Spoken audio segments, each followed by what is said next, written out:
Беше тиха дъждовна нощ. От онези, в които всичко различно от това да си стоиш вкъщи и да си пиеш кротко уискито е грях.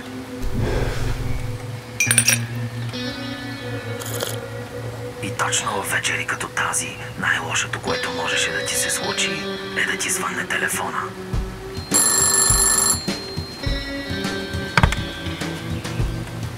Хектор. Аз съм, шефе. От дяволите, Саливан. Знаеш, че това е свободната ми вечер. Знам, шефе, но капитана изрично настоя ти да се заемеш със случая.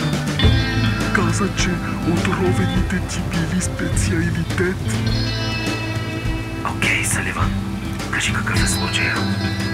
34 годишен на име Грегори Болтън. Току-що получихме експертизата. Има бързо действаща отрова в тялото му. Умрял е пред тесен кръг от приятели.